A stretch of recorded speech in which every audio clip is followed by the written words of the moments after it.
The last couple of 12 hours it's been surreal, man. Hearing my name called, I was feeling emotions I never felt before, man. Overflowing joy. So it's been great, hanging out with my agency, Texas Tech staff, and my friends, family, and everything. So it's been great. How many text messages have you gotten throughout that time? I've got a lot, man. I don't have my notifications on, so I got asked that yesterday, but I had a good amount. I'm still replying to a lot of them. You said yesterday limited interaction with Aaron Glenn, but now that you've been here and everything like that, what are the conversations? I haven't met with them. Yeah, I haven't met with them today. Yeah, I mean, I seen him a little bit in the weight room, just to introduce myself, but I haven't had a formal meeting with him yet. One of the things Aaron Glenn said last night, the three of you got, is that you all came from winning programs, right? You guys were all in the playoffs last year. I know you weren't at Tech long, but you guys kind of turned things around there last year. Do you feel like you learned something there that you can bring here because this team is trying to turn it around? Yeah, 100%, man. I mean, the reason that we had the success we had at Tech was a lot more than me, man. It's just a whole bunch of things. It was McGuire, and it was the staff, and it was the alumni, and the players that we acquired. So I learned for myself, like, at least what's important for success is creating a great routine, effective routine, and staying consistent to that routine. So I'm looking to carry on the same thing in my pro career. Just create an even better routine to help me become a better player. So. Did you get to meet Frank Reich when he was coming in through that transition and you were leaving Stanford? Was there any? I met Reich. Prior to my pro day, the Jets, I had a dinner with them, and Reich was actually there. And I was sitting there, and I was looking at him a little funny, and I was like, you look familiar. And then he was like, yeah, I was coaching at Stanford with Luck, and he talked to me. He talked about a couple of players like Sam Roush and everything. He chopped it up, but we said the same thing about Stanford. It was a great spot with great players. It's just an amazing campus and a great university as a whole. So. Did you get to know Arbella at all throughout this process, or did you have a history with him? You guys were sort of doing one-on-one before the position, and Yeah, no. My communication or contact with him was limited. Just say what's up, good luck and whatnot. But yeah, it was limited. After your 3 years, I'm sorry. I was going to say, you guys are sort of listed as the same position, but you play different positions. Is that how you? I would say that. Yeah.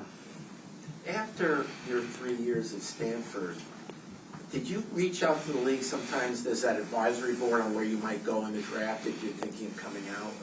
As far as where did you think you were going to go if you did come out, compared to going second overall? Obviously, things worked out so well for you. Yeah, I honestly didn't think at all of leaving after Stanford. I mean, I had one more year, and I had graded pretty high on my PFF, but I didn't put anything on tape that I was extremely proud of. So I didn't really think of leaving after 3 years, but I want to say fourth round. I really don't know, to be honest. I know a couple of my teammates were asking me why I didn't leave, but I just felt like I needed another year. What did you feel like you improved on during that year?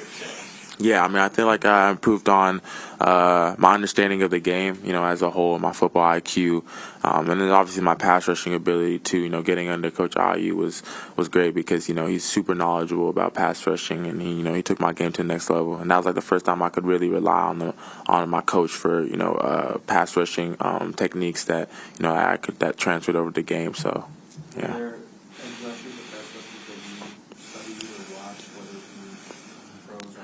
Yeah, for sure. I watched a lot of Von Miller. That was probably the first professional player that I started watching, and I watched him a little bit freshman year. Not really too intense, not studying his film, just a little something. But I think it's after that sophomore year is when I started really honing in on him. I'd watch his highlights. I'd create cut-ups on my phone, and whenever I was doing extra work over on the weekends, I'd get on the Tired Guy and try to emulate his moves and stuff like that. So I watched a lot of Vaughn. I got my pass rush stance, the 3-point stance get off from Aiden Hutchinson. I thought he has an elite get off.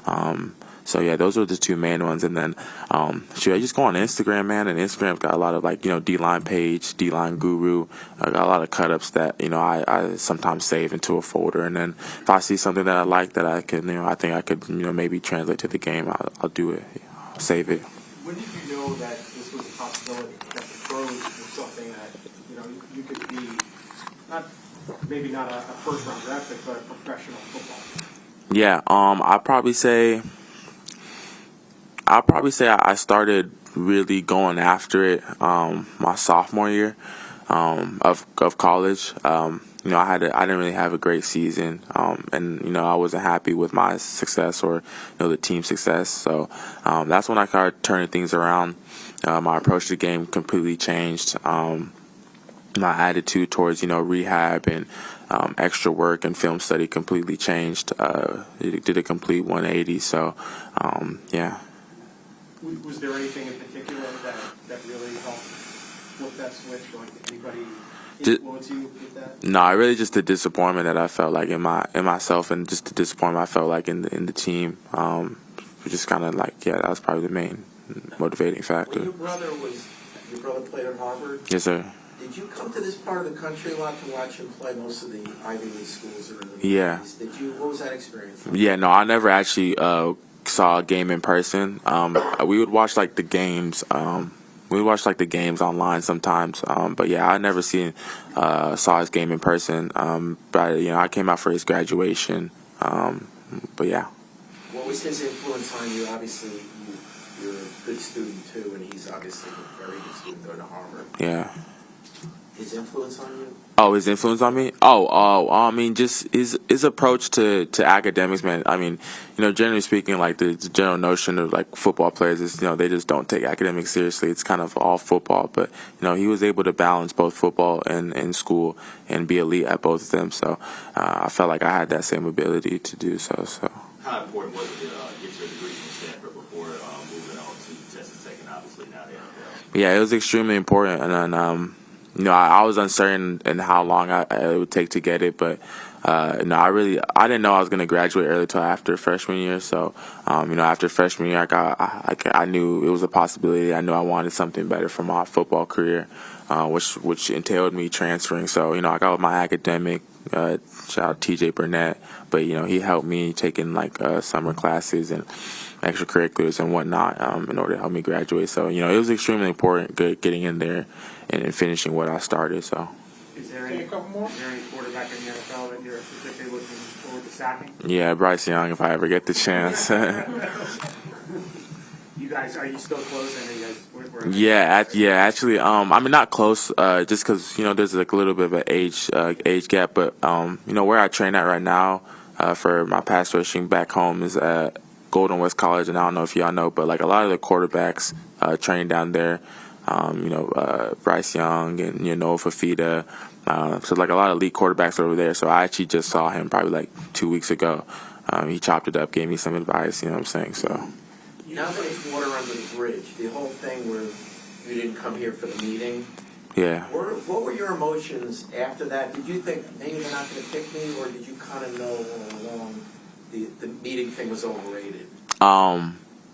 Initially, I probably thought, like, they're not going to pick me, but then also I was thinking back to the interactions that I had with them, prior to that, to the meeting getting canceled, and I was thinking back to the interaction I had them at the Combine and at the steakhouse and the FaceTimes with Muji, and I was like, I had a good relationship with them. Like, I felt good talking to them. I felt like they had a good attitude towards me and vice versa. So, I really, after that, after they canceled it, and I got with my agent, and he was like, don't think too much about it, just trust the process, trust what they're doing, and just stay consistent, man. So yeah. When you faced Oregon in the playoff, what do you remember about Sadiq, who's your teammate? Oh yeah, I remember. There's a lot of game planning against him. I remember he was probably.